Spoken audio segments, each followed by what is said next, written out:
많은 진지한 구도자들은 신에 대해 개인적인 방식으로 이야기하는 것이 어렵다는 것을 깨닫습니다. 이런 갈등은 많은 사람들이 신이 어떠할 것이라는 내면적이고 직관적인 느낌을 갖고 있다는 사실에 의해 유발됩니다. 그럼에도 그들은 의문을 품지 못하게 되어 있는 외적인 종교 교리를 통해 신을 묘사하는 문화 속에서 성장했습니다.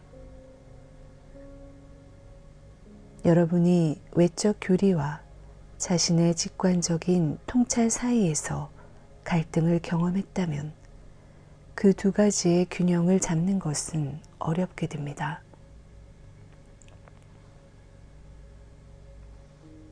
풀어야 할 주요 의문들 중 하나는 신이 존재하는가입니다. 300년 이상에 걸쳐 유물론자 과학자들은 지성적 창조주의 불필요성을 설명하기 위해 여러 이론을 개발하고자 시도해 왔습니다. 이런 이론들은 어떻게 믿을 수 없을 정도로 복잡한 우주가 완전히 제멋대로이고 지성도 없는 과정을 통해서 진화할 수 있었는지를 아직까지 설명하지 못했습니다. 단순히 논리적인 관점에서 볼 때 어떻게 무엇인가가 존재하지 않는다는 것을 증명할 수 있는가라는 의문이 제기될 수 있습니다. 여러분은 무엇인가 존재한다는 것을 증명할 수는 있지만 무엇인가 존재하지 않는다는 것을 증명할 수는 없습니다. 단지 여러분이 말할 수 있는 것은 인간이 이 시점까지 사용했던 방법들로는 신의 존재를 발견하거나 증명하지 못했다는 것입니다. 그러므로 인간은 결코 새로운 방법으로 신의 존재를 발견하거나 증명할 가능성을 배제할 수는 없습니다. 많은 종교인들은 왜 신이 이 문제를 딱 부러지게 해결하지 않는가를 이해하기 어렵다 생각합니다. 만약 여러분이 인식에 대한 내면적인 접근법을 적용하여 자유의지의 중요성에 대해 묵상한다면 이 의문에 대한 답을 얻기가 쉬워집니다. 창조주 신은 인간에게 자유의지를 주었습니다. 그렇게 함으로써 신은 인간이 신의 존재를 무시하거나 부정할 능력을 부여한 것입니다. 만약 신이 자신의 존재에 관한 어떤 확실한 증거를 제공했다면 그때 신은 사실상 인간의 자유의지를 거스른 것이 됩니다. 도달해야 하는 결론은 이 순간에도 신은 확실한 증거를 인간들에게 제시하는 것을 바라지 않는다는 사실입니다. 신은 이 문제를 어디까지나 인간 개인의 자유의지에 맡겨놓기로 선택했습니다. 달리 말하자면 신의 존재는 오직 개인적인 수준에서만 증명될 수 있는 것입니다. 개인의 자유의지에 대한 존중으로 신은 절대로 자기 존재에 관한 범세계적이고 보편적이며 확실한 증거를 제공하지 않았을 수도 있습니다. 다만 그러한 증거는 인식에 대한 내면적인 접근법을 기꺼이 적용하는 사람들에게 개인적인 단위로 주어지게 될 것입니다. 모든 시대에 걸쳐 무수한 사람들이 그들 자신의 내면에서 신이 참으로 존재한다는 걸 증명했습니다. 그리고 그들은 이것을 하나의 이론으로서가 아니라 모든 의심을 불식시키는 직접적인 내면의 경험을 통해 입증했습니다. 어떤 사람들은 이것을 신비적 경험 또는 영적인 경험이라 불렀습니다. 그 이름이 무엇이든 어떤 인간도 그런 경험을 할 가능성을 갖고 있다는 사실입니다. 여러분은 자신의 영적인 자아와의 직접적인 접촉을 통해 이런 경험에 도달할 수 있습니다. 하지만 여러분이 이런 경험을 하기 위해서는 먼저 무한자인 신께 마음과 가슴을 열어야 합니다. 그리고 그것은 당신들이 신관에 관련된 모든 갈등들을 해결할 것을 요구합니다. 우리는 모든 것이 어떤 형태를 가짐으로써 한정되어 있는 세계 속에 살고 있습니다. 결과적으로 신은 형상으로 이루어진 세계 너머에 계십니다. 이것의 중요성은 여러분이 형상의 세계 내의 어떠한 생각이나 언어, 개념, 이미지로는 신을 설명하거나 묘사할 수 없다는 것입니다. 한 가지 서술이 신의 특성이나 속성들 가운데 일부를 설명할 수는 있지만 궁극적인 의미로 신을 아는 유일한 방법은 형태의 세계를 넘어서는 것입니다. 어떻게 여러분이 형상의 세계를 초월해 있는 신을 알 수 있을까요? 오직 여러분이 자신의 영적인 자아와 접촉하는 직접적인 내면의 경험을 통해서입니다. 여러분의 영적 자아 또는 신적 자아는 현존하는 무한자인 자재신이 개체화된 것이기 때문에 그것은 당신들이 진정으로 신이 존재한다는 것을 알게 해줄 수 있습니다. 오랜 시대에 걸쳐 모든 문화와 전통의 사람들이 그런 영적 경험을 가졌습니다.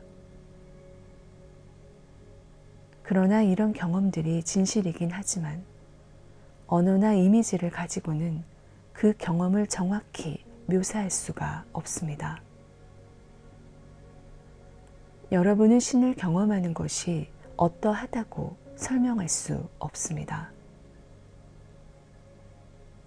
다만 여러분이 다른 사람들이 그들 자신의 내면적 경험을 추구하도록 고무하기 위한 시도로 그런 경험을 묘사하려고 노력할 수는 있습니다. 하지만 결코 신비적 경험에 관한 설명이 확실한 교리로 바뀌어져서는 안 됩니다. 그것은 절대로 신에 관한 궁극적인 설명처럼 되어선 안 됩니다. 그것은 어디까지나 사람들이 그들 나름의 개인적 경험을 하도록 영감을 줄 수 있는 하나의 자극제가 되어야 합니다.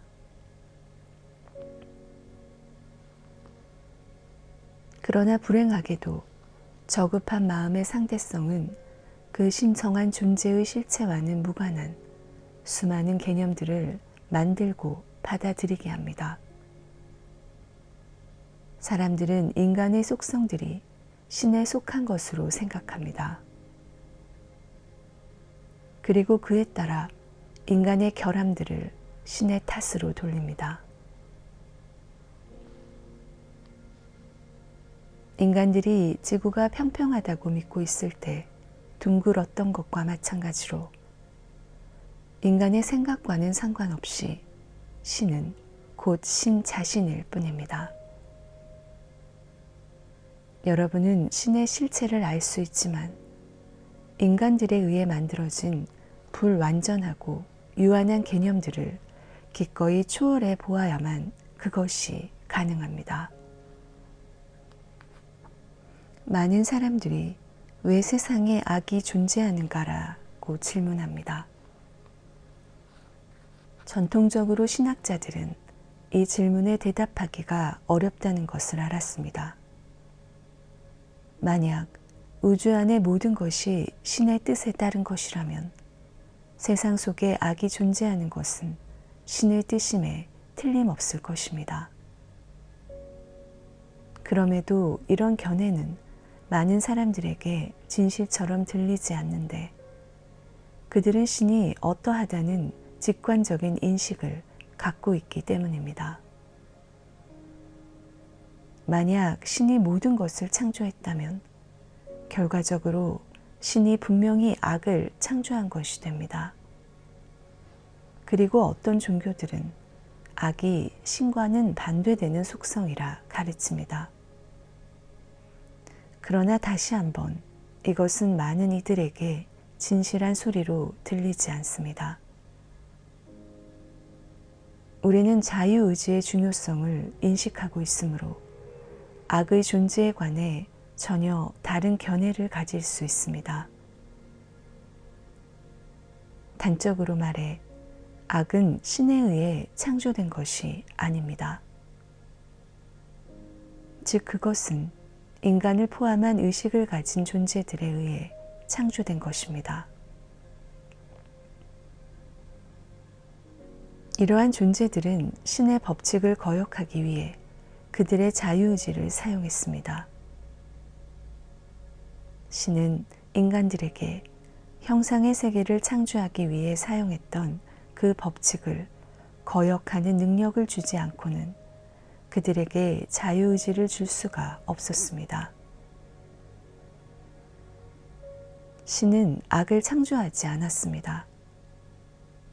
그렇지만 신은 인간에게 자유의지를 주었고 사람들이 그것을 악을 창조하는 데 오용하는 걸 허용했습니다. 그럼에도 불구하고 이것은 신이 인간들이 악을 창조하기 원했다는 의미가 아닙니다.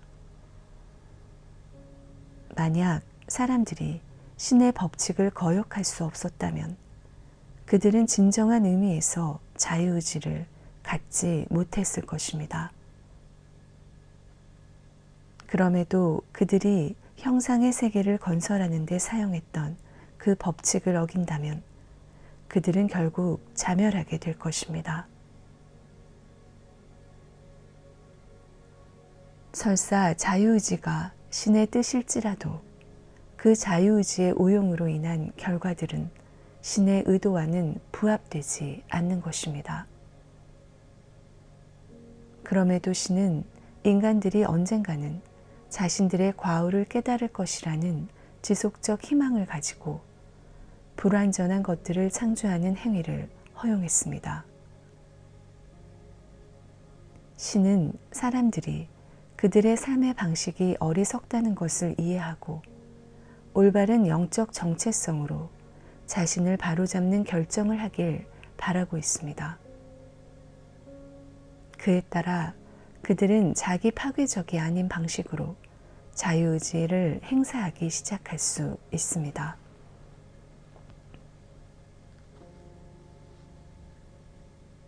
신에게 물질 우주는 인간들이 신의 에너지를 가지고 그 안에서 놀고 있는 거대한 모래상자처럼 생각될 수 있습니다. 인간들에 의해 저질러진 것이 무엇이든 모래 위에 지어진 가장 공들인 모래성이 바다로부터 밀려오는 단 한 번의 파도에 의해 없어질 수 있듯이 정화 에너지에 의해 간단히 제거될 수 있습니다.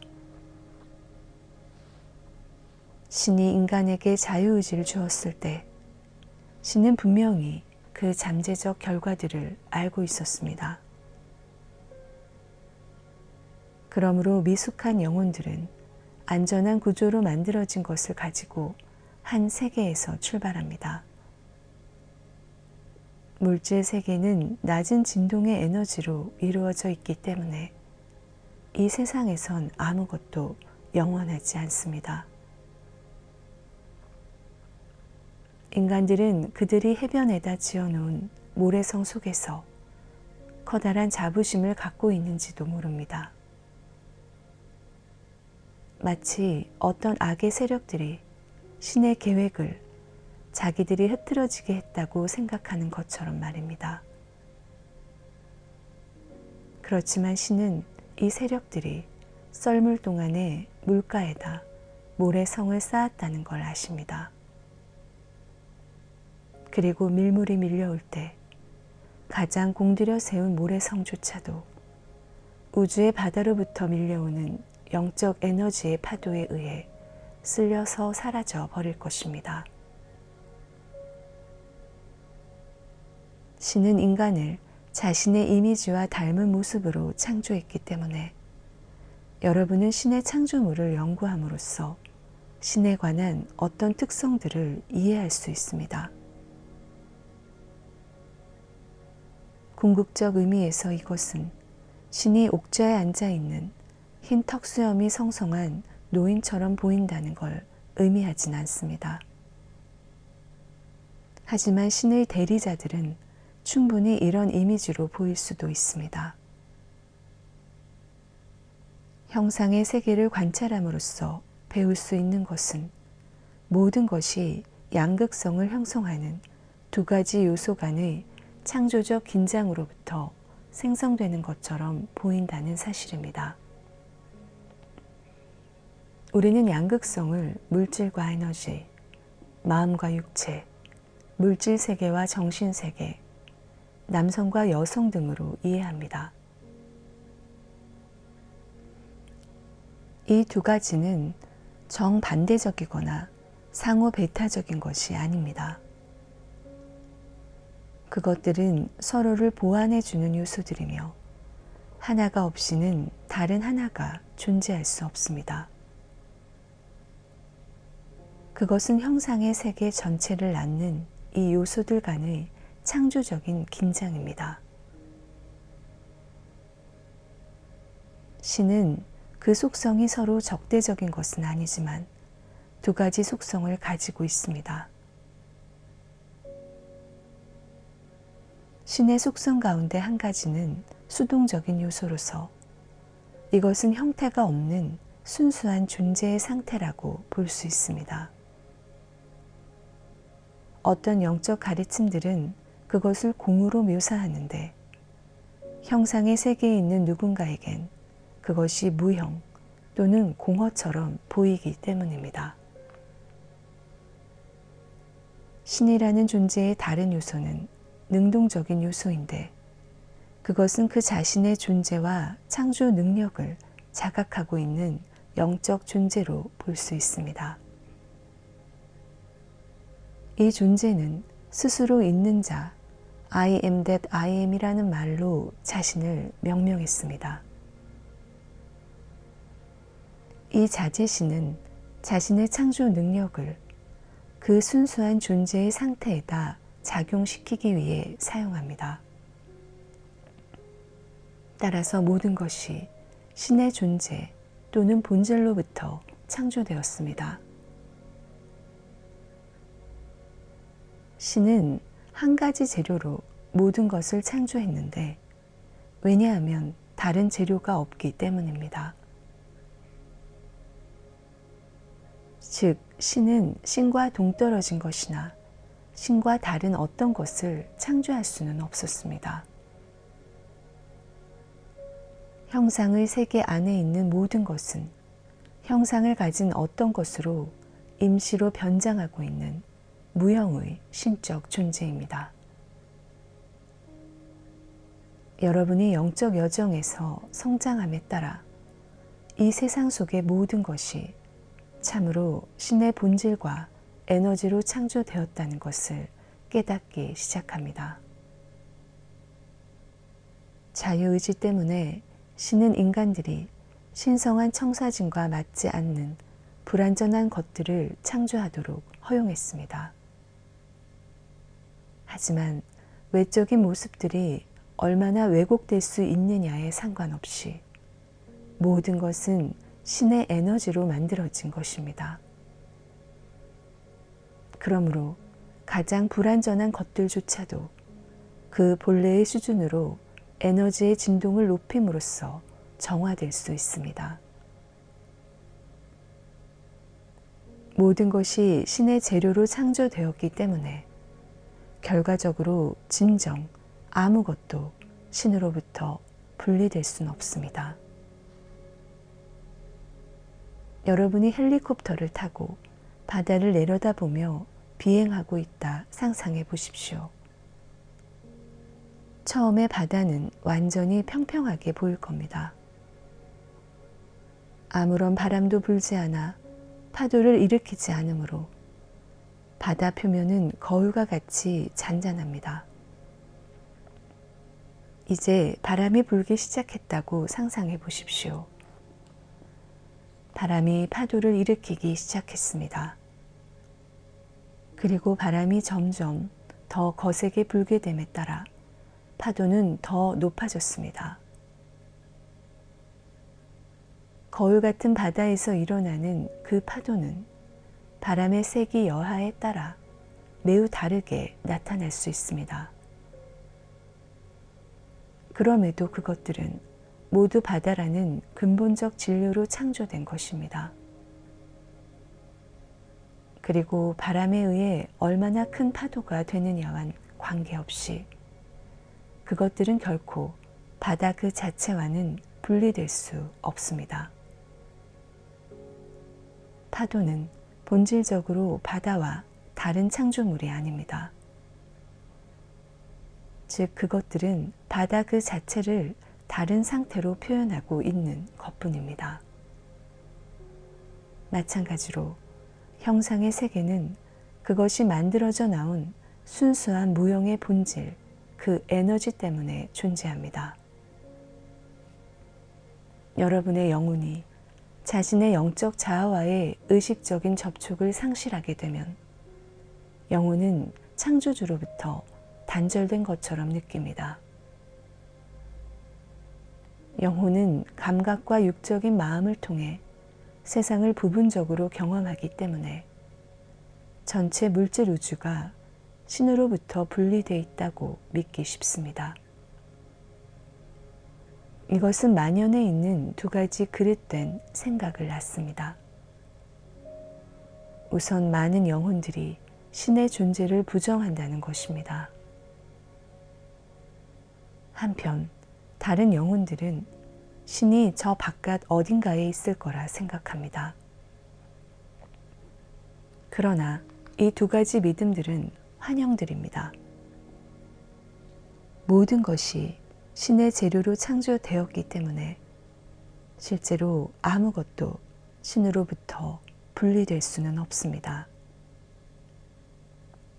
신은 무소부지한데 이것은 신이 외견상 지구상에서 가장 외딴 장소를 포함해서 모든 창조물 속에 계시다는 의미입니다. 편재에 있는 것이 신이기 때문에 그분이 아니 계신 장소는 없습니다. 영적 여정의 어떤 단계에서 영혼이 그 여정의 목표가 신과의 분리를 극복하는 거라고 믿는 건 자연스러운 것입니다. 영적 여정의 참된 목표는 영혼이 신과 분리되어 있다는 환영을 극복하는 것입니다. 그 분리는 육적인 마음과 에고가 유지시키고 있는 환영입니다. 사실 여러분의 영혼은 파도가 바다의 나머지로부터 분리될 수 없는 것 이상으로 결코 신으로부터 분리될 수 없습니다. 형상의 세계는 신이 가진 속성의 두 가지 측면들, 즉 순수한 존재인 수동적인 요소와 스스로 있는 자인 능동적 요소들 간의 창조적 긴장의 결과로서 생겨났습니다. 그 최초의 창조 행위를 할 때 신은 빛이 있으라 말하셨습니다. 빛 또는 에너지는 물질 우주를 형성한 기본 진료가 되었습니다. 빛은 수동적인 요소입니다. 그리고 빛은 그것 자체로는 진흙 덩어리로 조각품을 빚을 수 있는 이상의 어떤 것을 창조할 수는 없습니다. 빛은 오직 능동적인 요소에 의해 작용을 받을 때만이 물질 우주를 형성할 수 있습니다. 이 능동적인 요소는 자신의 현존과 창조 능력을 의식적으로 알고 있는 존재입니다. 빛이 특정 형태로 구체화되기 위해서는 의식적인 마음이 그 형태를 상상해야 합니다. 그리고 그 형태의 정신적 청사진을 유지해야 합니다. 이 청사진이 주형 또는 원형이 됩니다. 그리고 창조주가 창조의 추진력인 빛을 그 원형 속으로 흘려보내어 마음에 그린 형태로 응고시키는 것입니다. 형상의 세계를 창조하기 위해 자제신은 자신의 상상력으로 하나의 이미지를 형성했고, 그런 다음 이 이미지를 빛의 수동적인 요소에다 투영했습니다. 이처럼 신은 우주의 빛 덩어리를 가지고 작업하는 일종의 조각가입니다. 신은 처음에 가장 높은 수준의 형상의 세계인 영적인 옥타브를 창조했습니다. 이 옥타브에서 신은 두 개의 극성들을 만들어내었습니다. 자제신은 그들을 자신의 이미지와 닮은 모습으로 두 명의 영적인 존재로 창조했는데, 이들은 자기들의 현존과 창조계 내에서의 역할을 완전히 알고 있었습니다. 그러나 자제신이 그 자신의 노력으로 모든 것을 다 창조한 것은 아닙니다. 처음에 자제신은 공동 창조자로서의 역할을 했던 의식 있는 존재들을 창조했습니다. 성서는 우주가 엘로힘에 의해 창조되었다 말하는데, 그것은 한 명이 아니라 복수입니다. 자제신은 종합적인 청사진을 만드는 우두머리 건축가와 같습니다. 그렇지만 창조의 세부적인 많은 부분들은 자제신의 사절들로 일하는 영적 존재들에 의해 설계되고 결정되었습니다. 달리 말하자면 그 공동 창조자들은 자유의지가 있었고, 어떻게 거대한 틀의 세부적인 부분들을 채울 것인지를 선택할 수 있었습니다.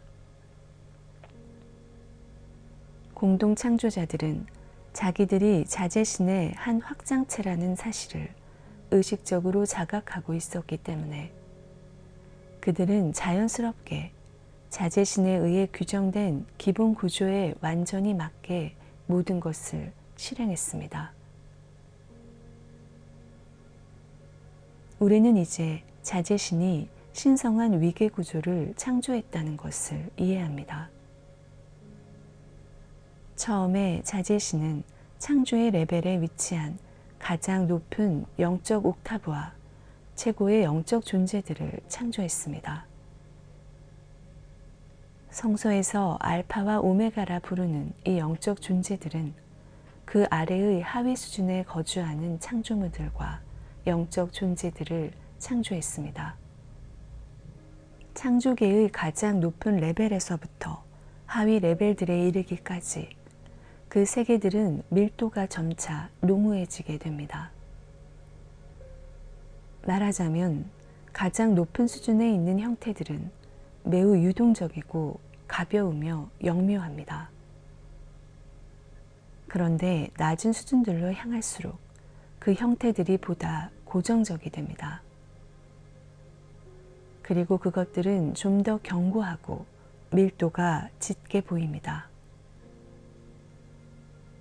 더군다나 알파와 오메가는 거의 무한한 창조 능력을 갖고 있는 반면에 하위 차원들 쪽의 공동 창조자들은 좀 더 제한적인 창조 능력을 갖고 있습니다. 즉, 일정한 수준에 있는 존재들은 그것보다 높은 수준에 의해 설정된 그 틀 내에서만 창조를 합니다. 물질 우주는 단지 창조주의 신성한 위계구조 내의 한 수준에 불과합니다. 그리고 인간들은 가장 높은 수준에 있는 존재들이 창조된 것과 동일한 방식으로 창조되었습니다. 즉, 여러분의 영적인 자아는 순수한 존재의 기본 진료로 창조된 것입니다. 달리 말하자면 여러분 역시도 자재신의 한 확장체이고 절대자의 신성한 위계구조의 한 부분을 이루고 있습니다. 따라서 여러분은 신과 함께 공동 창조자가 되기로 예정되어 있는 것입니다. 하지만 인간은 창조의 상위 레벨에 있는 존재들과 비교할 때 제한된 창조 능력을 갖고 있습니다. 예를 들면 인간들은 이 행성의 기본적인 모형을 바꿀 수 있는 창조력이 없습니다. 다만 인간들은 어떤 틀 내에서 그들 자신의 현실을 창조할 힘을 갖고 있습니다. 그들은 또한 무엇을 창조할 것인지를 선택할 자유의지가 있습니다. 인간들이 그들의 영적 자아와 의식적인 접촉을 유지하는 한 그들의 창조 행위는 이 우주를 지배하는 영적 법칙과 자연 법칙에 부합될 것입니다.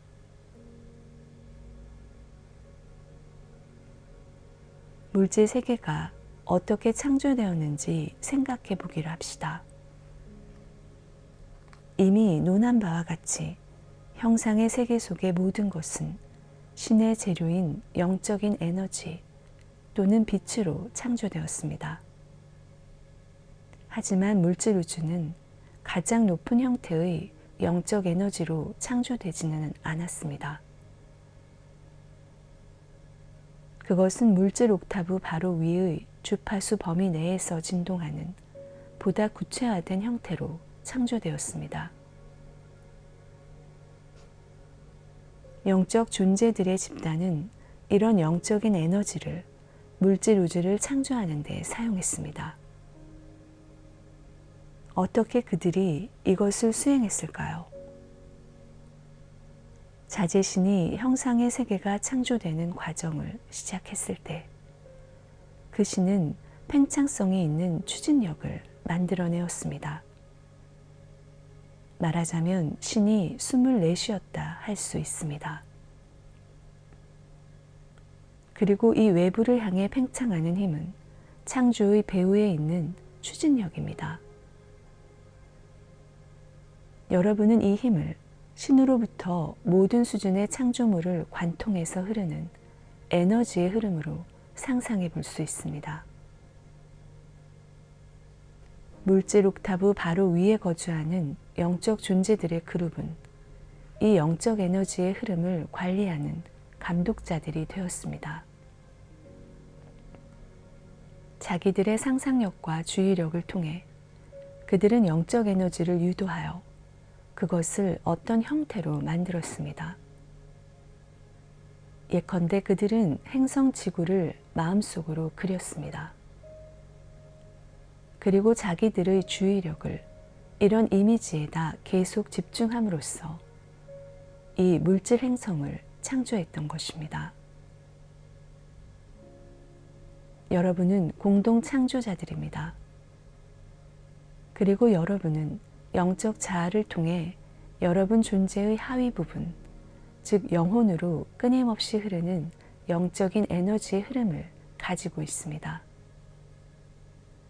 여러분이 비록 이런 에너지를 의식적으로 알지 못한다 하더라도 그것은 여전히 흐르고 있습니다.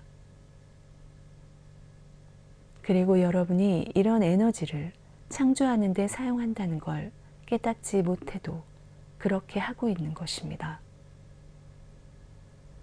그러므로 그것을 알든 모르든 또는 그것이 좋든 싫든 자신의 상상력과 주의력을 통해 무엇인가를 계속 창조하고 있는 것입니다.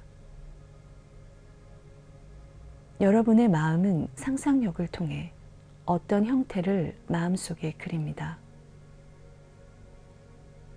여러분이 자신의 주의를 그 형태에다 집중한 채 오래 지속하면 할수록 더욱더 많은 에너지가 그 형태 속으로 흘러갑니다. 그러면 결국에는 여러분의 그 비전이 구체적인 실체로 나타나게 될 것입니다.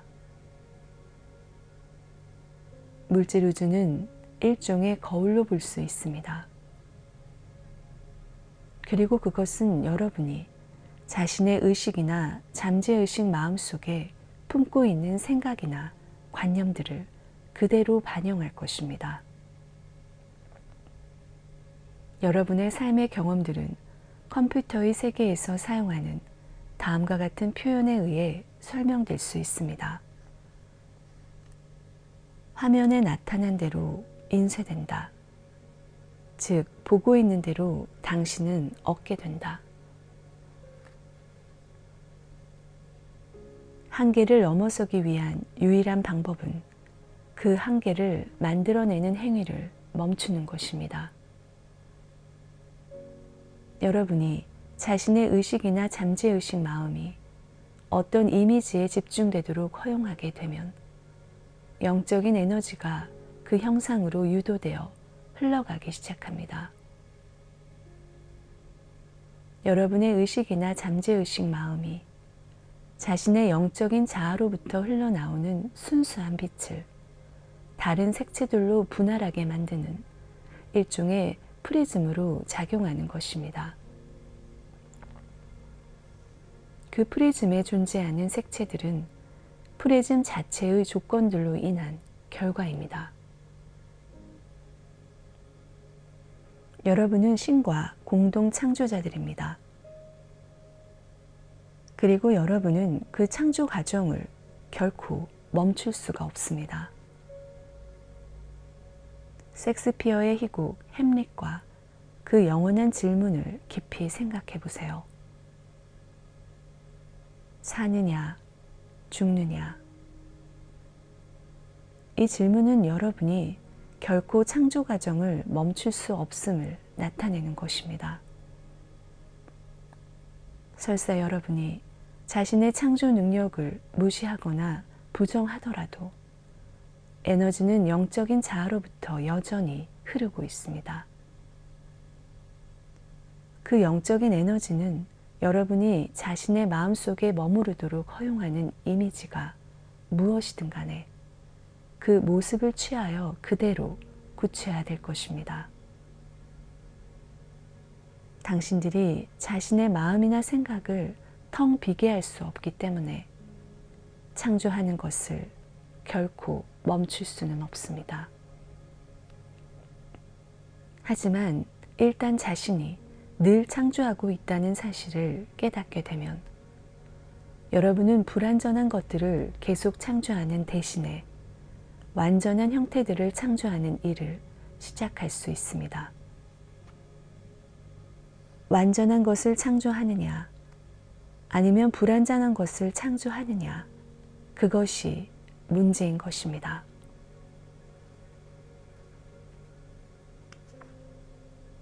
불완전한 것들을 창조하는 행위를 멈추고 온전한 창조를 시작하는 것이 자신에게 최대의 이익이 된다는 점을 여러분은 알 것입니다.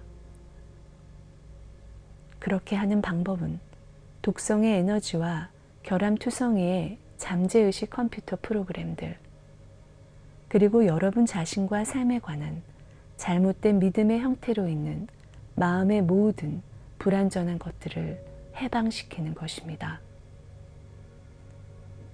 여러분이 자신의 주의를 완전한 것들에다 두는 중요성을 깨달은 이후에는 영적인 여정이 완전히 새로운 의미로 다가올 것입니다.